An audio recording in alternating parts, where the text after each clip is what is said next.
کیا. ہمارا مزاج ہی نہیں، طبیعت ہی نہیں، ہم پذیرائی نہیں کرتے. اور پھر آج کل کسی کے قریب ہونے کا بہترین طریقہ پتہ کیا ہے؟ آج کل لوگوں کو سمجھ آ گئی ہے کسی بندے کے نیڑے کیسے ہو سکتے ہیں. وہ فیکٹری کا مالک ہو، کسی ادارے کا سربراہ ہو، وہ کسی سیاسی اور دینی اور تعلیمی کسی بھی بڑے عہدے پر شخص فائز ہو، تو اس کے قریب جانے کا بہترین طریقہ لوگوں نے یہ اختیار کیا ہے کہ باقی جتنے لوگ بھی وہاں ہوں نا، ان سب کی غیبتیں کرو. اسے کو سارے غلط ہیں، میں بس تیرے ساتھ ٹھیک ہوں.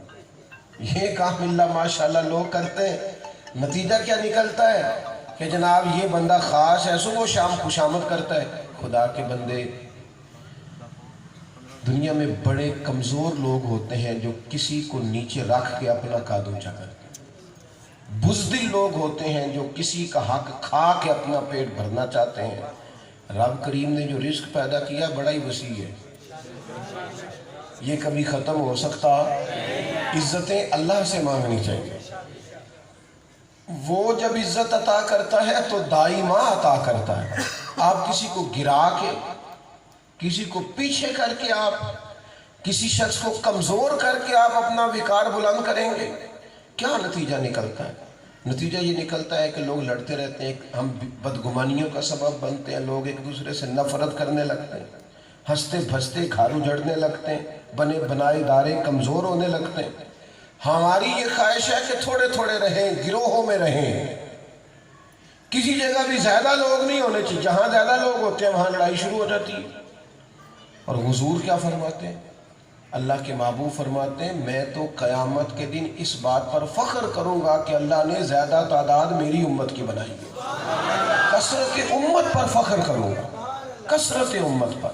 تو میرے عزیز یاد رکھیں گے کہ اپنے مزاج میں ذہن کو اچھا بنائیں، ہمیشہ مثبت سوچیں، بدگمانیاں نہیں پیدا کریں. آپ کی طبیعت ٹھیک ہے. اور دوسری بات، حضور نے حسد کو بڑا سخت ناپسند کیا. خشک لکڑی، اب تو خیر وہ مثال بھی کیا دوں، اب تو ہمارے ہاں تو گیس چلتا ہے، سلنڈر چلتے ہیں، لیکن جو لوگ دیہاتوں میں لکڑیاں کاٹ کے لاتے تھے وہ بڑے خوش ہوتے تھے جب انہیں خشک لکڑی مل جاتی تھی نا آگ جلانے کے لیے. بڑے راضی ہوتے تھے کہ بالن میں لین دیتے ہیں بھی سکا، کام بڑا دے گا. بڑے راضی ہوتے تھے، اور یہ ایک بہت بڑی سر شام مصروفیت ہوتی تھی. تو خشک لکڑی جو ہوتی ہے تنکے کی طرح، اسے آگ جلدی پکڑتی ہے، جب پکڑتی جلتی ہے تو اسے ختم بھی جلدی کرتی ہے. تو حضور علیہ السلام نے فرمایا جس طرح خشک لکڑی کو، گیلی لکڑی کو آگ دیر سے لگتی ہے اور وہ زیادہ دیر تک جلتی بھی رہتی ہے، حضور فرمانے لگے جس طرح خشک لکڑی کو آگ کھا جاتی ہے، اسی طرح جو حسد کرتا ہے نا، حسد اس کی نیکیوں کو کھا جاتا ہے.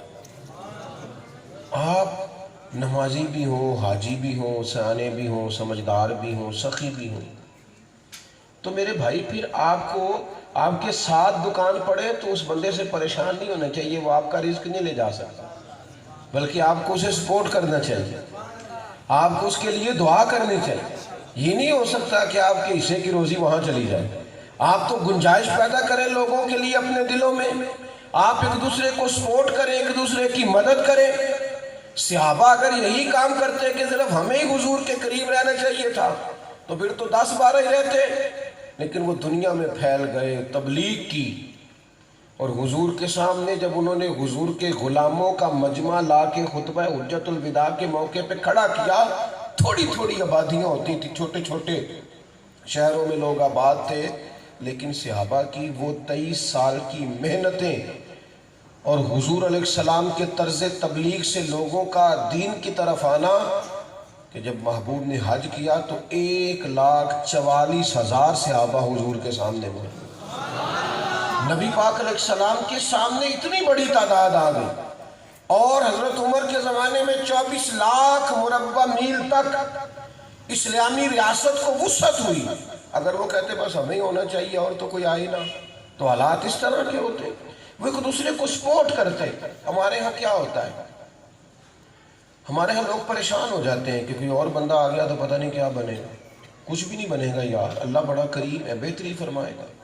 حضرت قطب مدینہ مولانا ضیاء الدین صاحب مدنی رحمۃ اللہ علیہ فرماتے ہیں ایک تاجر نہیں مجھے بھولتا مدینہ منورہ کا، کپڑے کی دکان کرتا تھا، تاجر تھا۔ آپ فرماتے ہیں کہ میں ایک دن اس کے پاس چلا گیا، کوئی سامان کپڑا مجھے خریدنا تھا، میں خرید کے لایا اور لا کے وہ کپڑا میں نے درزی کو دیا۔ تو کپڑے سینے والے اس درزی نے مجھ سے کہا کہ یہ کم ہے، چند گرہ کپڑا اور لائیں گے تو پھر آپ کو اللہ نے جو قد کاٹ دیا ہے اس کے مطابق میں لباس سی سکوں گا۔ حضرت قطب مدینہ فرماتے ہیں نماز عصر پڑھنے کے بعد میں دوبارہ اسی شخص کی دکان پر گیا اور میں نے اسے کہا کہ یہ چند گرہ کپڑا اور دے دو، تو مجھ سے کہنے لگا آپ سامنے والی دکان سے لے لیں۔ کہتے میں نے اسے کہا سامنے والی دکان سے کیوں لوں بھائی، تو دے مجھے کپڑا۔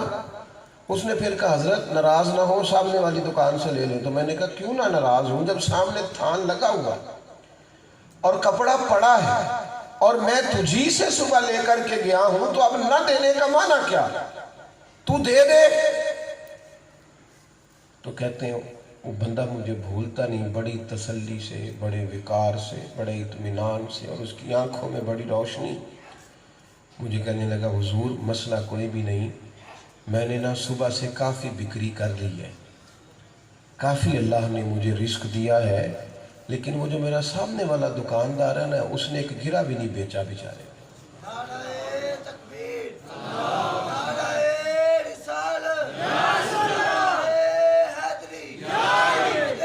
جزاک اللہ۔ کہنے لگا صبح سے ایک گرہ بھی نہیں بیچ سکا، میں چاہتا ہوں چلو تھوڑا سا اس کی بھی بکری ہو جائے، چلو سبزی تو لے جائے گا بچوں کے لیے گھر، کچھ تو اس کا۔ یہ مسلمان کی سوچ، یہ زاویہ ہے جب آپ کا ذہن پاک ہوتا ہے، آپ اچھا سوچتے ہیں اور آپ کسی کے بارے میں حسد نہیں رکھتے، پھر اس طرح کی سوچیں زندگی میں پروان چڑھتی ہیں۔ اسی طرح کا ایک معاملہ ہمارے باطن میں جب میل کچیل آتی ہے تو ایک معاملہ اور پیدا ہوتا ہے، کسی نہ کسی مقام پر لوگ تکبر کا شکار ہوتے ہیں۔ کچھ کا خیال ہوتا ہے کہ میں فلاں قبیلے سے ہوں لہذا بڑا ہوں، کچھ کا خیال ہوتا ہے میرے پاس چونکہ ڈگریاں زیادہ ہیں تو بڑا ہوں، کچھ کا خیال ہوتا ہے میری جیب میں چونکہ رقم زیادہ ہے تو بڑا ہوں، کچھ کی نفسیات یہ ہوتی ہے کہ میں سمجھدار زیادہ ہوں، دیکھا فلاں کام میں نے کتنے تدبر سے کر لیا ہے، میرا فیصلہ کتنا بہترین رہا ہے، کتنا نتیجہ خیز رہا ہے، وہ اس غلط فہمی کا شکار ہو جاتا ہے۔ نتیجہ یہ نکلتا ہے کہ دوسروں کو چھوٹا سمجھتے ہیں، حالانکہ ہمارے جتنے بھی فیصلے ٹھیک ہوتے ہیں نا وہ ہمارے تدبر سے ٹھیک نہیں ہوتے، خدا کے فضل سے ٹھیک ہوتے ہیں۔ اللہ تعالیٰ انعام فرماتا ہے تو بعض لوگوں کے لیے فیصلے ان کے لیے توفیق عطا کرتا ہے۔ تو لوگ میں نے دیکھا ہے بڑے بڑے تکبر کا شکار، دوسروں پر تنقید کرتے، ہنستے، معاذ اللہ مذاق اڑاتے، فلاں کو تو عقل ہی نہیں کام کرنے، اور بھائی تجھے بھی عقل کی وجہ سے نہیں ملا، خدا کے فضل سے ملا۔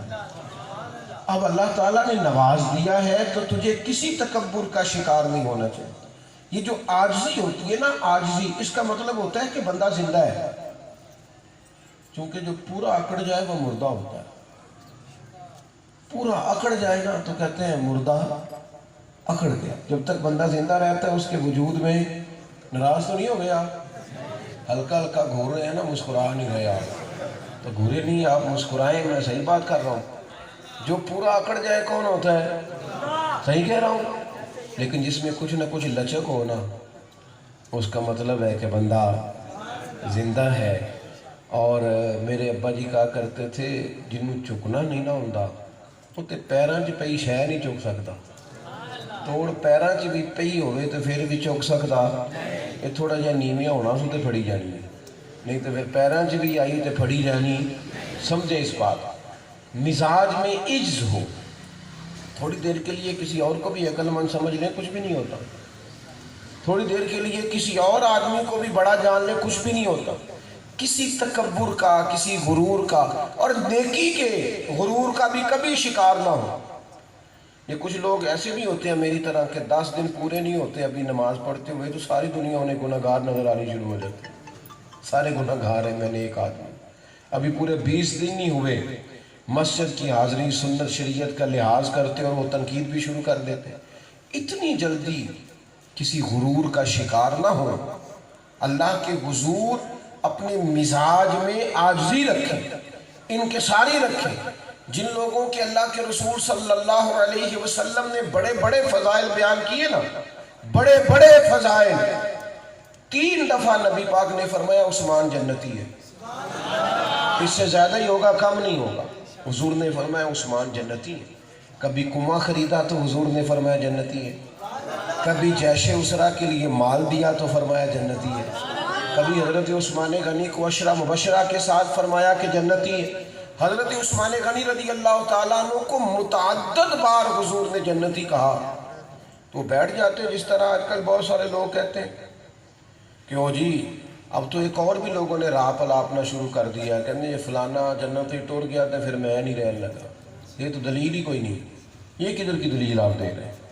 یہ تو اعمال اپنے اپنے اور حساب اپنا اپنا، نتیجہ اپنا اپنا۔ یہ آپ کسی پر کس طرح قیاس کر سکتے ہیں کہ فلانا گیا تو پھر میں بھی نہیں رہتا؟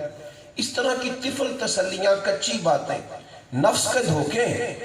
میرے عزیز، حضرت عثمان غنی اتنے بڑے آدمی ہیں کہ حضور علیہ السلام نے جنتی کہا، لیکن باوجود اس کے جب کسی قبر کو دیکھتے نا حضرت عثمان تو رو پڑتے، اتنا روتے کہ داڑھی مبارک آنسوں سے پر ہو جائے۔ بیٹا، پیاری بیٹی، آپ ادھر جاؤ، اس بچی سے کوئی دوست انتظامیہ والا بعد میں ملاقات کرے گی، کوئی خدمت وغیرہ جس طرح کا ہمارے دوستوں میں سے کوئی۔ بیٹا آپ بیٹھ جاؤ، پیاری بیٹی، بیٹی بیٹی، شاباش۔ بیٹیاں تو محبت کے لیے ہوتی ہیں نا جی، بچی کو بٹھائیں اور شفقت والا معاملہ کریں۔ آپ بھی تشریف رکھیں جی، اللہ کو سلامتی عطا کرے۔ ایک دعا بھی میں کرنی تو آمین کہنا ہے۔ اللہ مہنگے مہنگے موبائل دے، کدے کدے جیب چ بھی پانی چاہیے نے، اللہ پان دی توفیق عطا فرمائے، میں ڈالنے کی توفیق دے۔ جب نہیں ہوتے تھے تو دنیا چلتی تھی کہ روک گئی تھی ساری، اتنی تم نہ مصیبت گلے میں ڈالیں آپ۔ تھوڑی دیر بعد سنیں، اللہ آپ کو بہت، سب دوستوں کو اللہ بہت ساری برکتیں عطا فرمائے۔ وہ خیر ہے جی، خیر ہے، آپ میری بات سنیں۔ موبائل چلانے سے منع نہیں کرتا، بس جب اونچا کرتے ہیں نا آپ تو پچھلا جو آپ کا بیٹھا ہوتا ہے پھر وہ بھی دل کرتا ہے میں بھی کاٹ لا، وہ بھی پھر اونچا کرتا ہے نا موبائل، تو اس سے پیچھے والے کو پھر تکلیف ہوتی ہے۔ چلائیں ضرور، لیکن یہ دیکھ لیں کہ پیچھے جو بیٹھے ہیں ان کو اذیت نہ ہو۔ آپ غور کریں، چند ایک باتیں اور آپ کی خدمت میں عرض کرنی ہے، پھر بات کو سمیٹ دینا ہے، ٹائم قریب ہو رہا ہے۔ میرے عزیز، اتنے بڑے آدمی ہو کر حضرت عثمان غنی رضی اللہ تعالیٰ عنہ قبر کو دیکھ کے روتے، تو جب غلام عرض کرتا حضور آپ کو تو نبی پاک علیہ السلام نے جنتی کہا ہے، تو آپ فرماتے جس محبوب نے مجھے جنتی کہا ہے انہوں نے تو کہا ہے کہ قبر آخرت کی منزلوں میں سے پہلی منزل ہے، اگر یہاں مشکل آئی تو آگے بھی آئے گی۔ ڈر لگتا ہے، ڈر لگتا ہے۔ وہ لوگ ڈرتے تھے، راتی ساری کر کر زاری، نیند اکھاں تھی توندے، تے فجرے وہی گناہگار کہاون تے سب تو نیویں ہوندے۔ کسی غرور کا شکار نہ، کسی تکبر میں مبتلا نہ، کوئی اس قسم کا کام نہ کریں جس سے محسوس ہو کہ یہ، آپ دیکھیں نا نبی پاک علیہ السلام نے ہمیشہ چٹائی پر بیٹھ کے وقت گزارا۔ حضور صحابہ سے فرماتے کہ میں نہیں چاہتا کہ میرے لیے تم امتیازی نشست لگاؤ۔ سب لوگ جو کام کر رہے ہوتے حضور پسند کرتے میں ان کے بیچ رہوں۔ ایک مقام پہ صحابہ فرماتے ہیں کہ ہم لوگ رکے تھے کسی سفر سے واپسی پر، تو کھانا پکنے کا وقت آیا، اللہ کے پیارے رسول صلی اللہ علیہ وسلم کے صحابہ آپس میں کام تقسیم کرنے لگے، تو ایک نے کہا کہ میں گوشت بنا دوں گا، دوسرے نے کہا میں دھو کے پکا دوں گا، تو تیسرے نے کہا میں برتن دھو ڈالوں گا، تو چوتھے نے اپنے ذمے کا کام بتایا۔ تو حضور فرمانے لگے میں گوشت پکانے کے لیے لکڑیاں اکٹھی کر کے لاؤں۔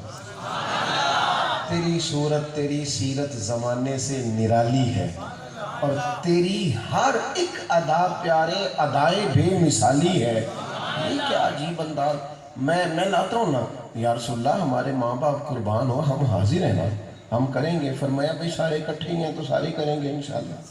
تو اپنی زندگی میں کچھ ایسا مزاج جس سے انفرادیت واضح نہ ہو، محسوس نہ ہو کہ ہم کسی کو حقیر جان رہے ہیں، ہمارا ذہن بن جاتا ہے۔ ہمارے ہی خاندان کی بچی بیاہ کے آئی ہے، ہمارے اپنوں میں سے ہیں، صرف گھر ان کا اور ہے، اس بچی کا ننیال یا ددیال صرف اور ہے، اس کے باوجود بڑی باتیں کی جاتی ہیں، یہ تو فلانے قبیلے کی ہے۔ او بھائی چھوڑ دے، یہ تو سید بھی ہو، مرزا بھی ہو، افغان بھی ہو، تم سبھی کچھ ہو، بتاؤ کہ مسلمان بھی ہو۔ کچھ یہ بھی تمہارا ذوق ہے کہ نہیں؟ اپنے کسی تکبر کا۔ حضرت میاں صاحب رحمۃ اللہ تعالیٰ علیہ نے تو پڑھا لکھا کہلانے والے لوگوں کو سمجھایا، جن کا خیال نہیں ہو جاتا میں بڑا پڑھا لکھا ہوں، وہ بیچارے بڑے پریشان ہو جاتے ہیں۔ بد عزمیاں کئی ہوتی ہیں، علم کی بھی ہوتی ہے بعض لوگوں، اللہ ماشاء، وہ بھی بیچارے، ان کو بھی بڑے کھٹے ڈکار آتے ہیں، بڑی آزمائش کا شکار ہو جاتے ہیں۔ علم پڑھے دا مان نہ کریے، مت تاکھی میں پڑھیا، او جبار کہار کہاوے، متے روڑ دیویں دودھ کڑیا۔ تھوڑا سا نا عجز کے ساتھ، تھوڑا انکساری کے ساتھ، تھوڑی سی تیری طبیعت اس طرح کی ہو تو کہ تو کسی اور کو بھی جانے، کسی اور کو بھی مانے، کسی اور کے لیے بھی تیرے دل میں گنجائش ہو۔ اور ایک بات اور جو ہمیں حضور علیہ السلام نے صفائیاں ہمارے باطن میں پیدا کی، ان میں ایک چیز حضور نے اور پیدا کی، وہ یہ ہے کہ نبی پاک علیہ السلام دوسروں کا احساس بہت فرماتے تھے۔ ہمیں نہ صرف اپنی نیند سے غرض ہوتی ہے کہ مجھے کوئی تنگ نہ کرے تو بھی نہ کر کسی کو، ہمارا یہ خیال ہوتا ہے کہ میرا کھانا وقت پر ملنا تو خود غرضی ہے، تو کیا مجھے نہیں سب کوئی وقت پہ ملنا چاہیے۔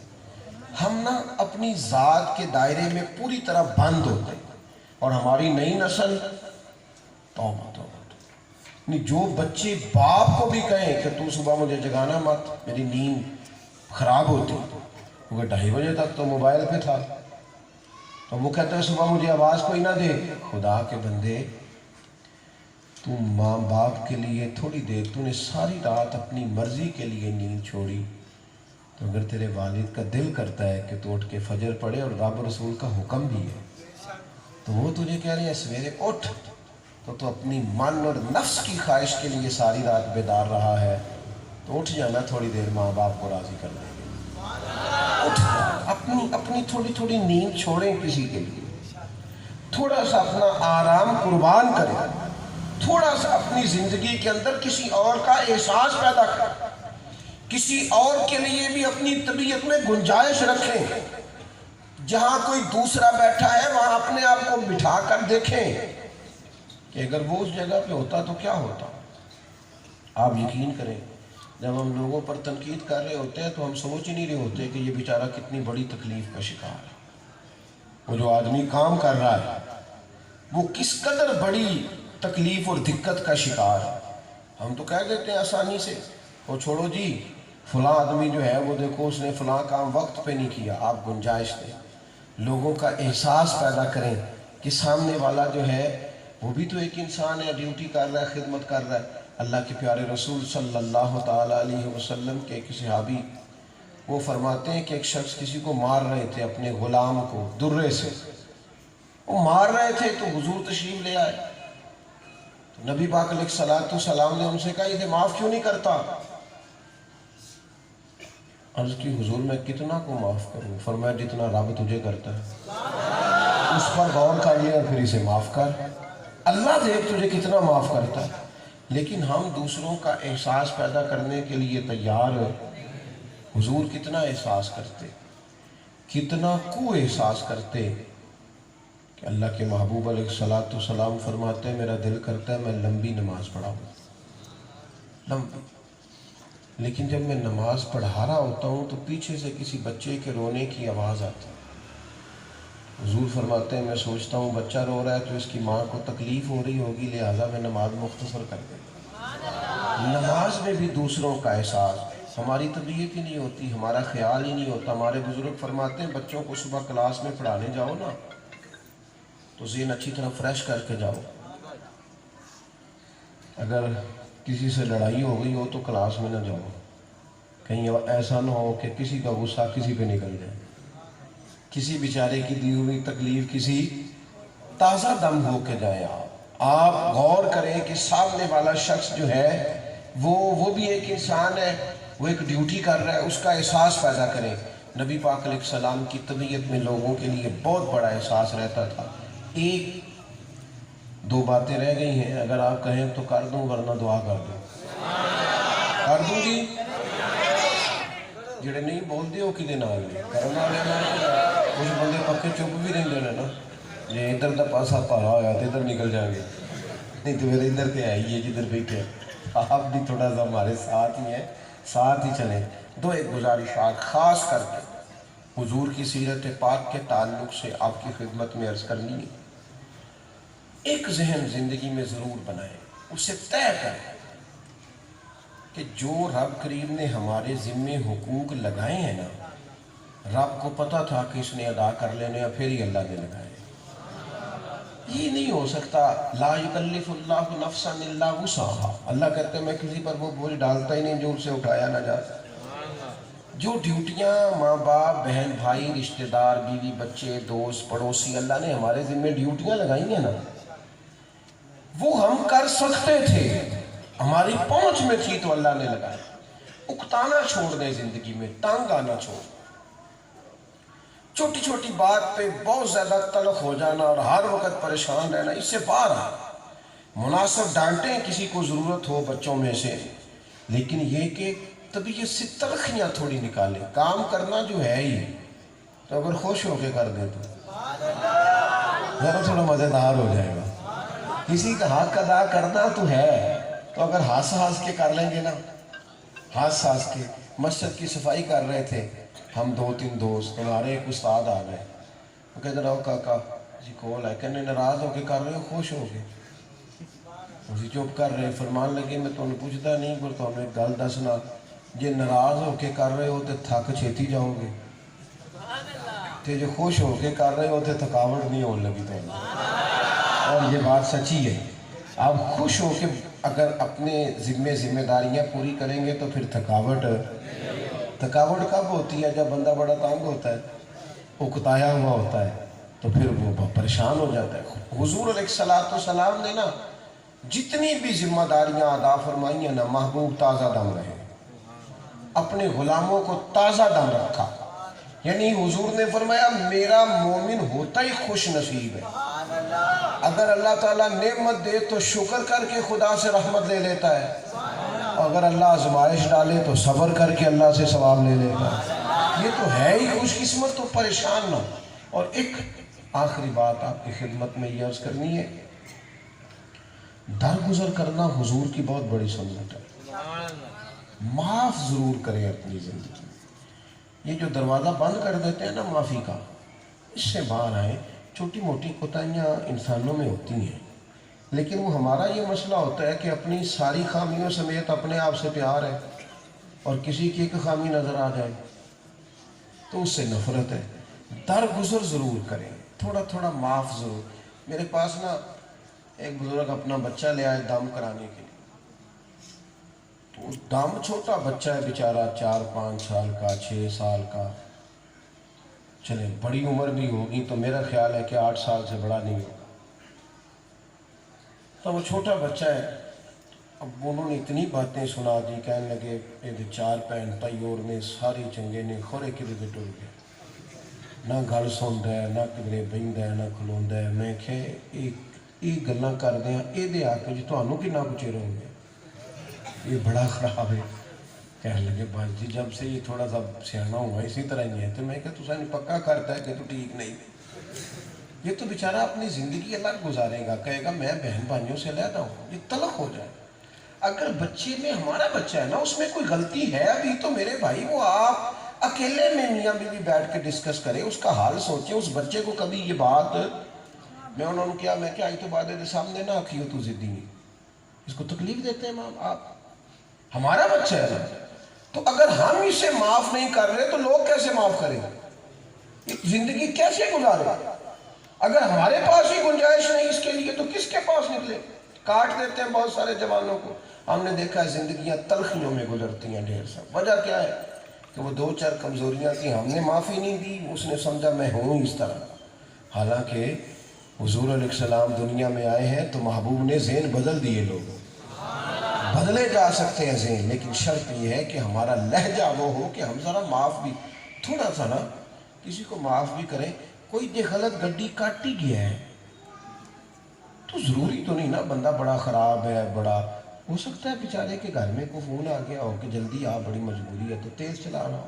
اچھا کیوں نہیں سوچتے, اسے معاف کر دیں. اگر کسی وقت کسی شخص نے کوئی ایسی بات کر دی ہے تو یہ کیوں نہیں سوچتے, ہو سکتا ہے پریشان ہو. اللہ کے محبوب لوگوں کو گنجائش دیتے تھے. جب کافر تکلیف دیتے تھے تو حضور فرماتے تھے ان کو عقل کوئی نہیں, انہیں پتہ نہیں میں اللہ کا رسول. یہ سمجھ جائیں نا کبھی کہ میں ان کے بھلے کی بات کر رہا ہوں تو یہ تو پلکیں بچھائیں گویا. تو میرے عزیز اپنی طبیعت کو تھوڑا سا کشادہ کریں, بردبار ضرور رہیں, تلخ نہ ہو, طبیعتوں کو ٹھنڈا رکھیں, دل تھوڑا سا نا وسیع ہو. مجھے سب سے زیادہ مسئلہ اپنی, ہماری قوم بڑی محبت کرنے والی ہے پاکستانی, ایک دوسرے کا خیال رکھتے ہیں, صرف جذباتیت سے نکلا ہے نا, بڑی جلدی جناب ہر معاملے میں جذباتی جوش ہے ابھی آتی ہے نا, اس پر فوری طور پر ہم اپنا رد عمل دینا چاہتے ہیں. تھوڑا سا بردباری اور تحمل والی زندگی گزاریں.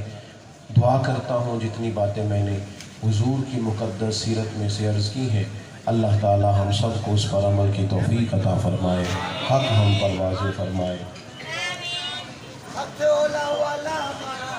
جی انشاءاللہ چلیں اسلام پڑھیں, کھڑے ہو جائیں سارے.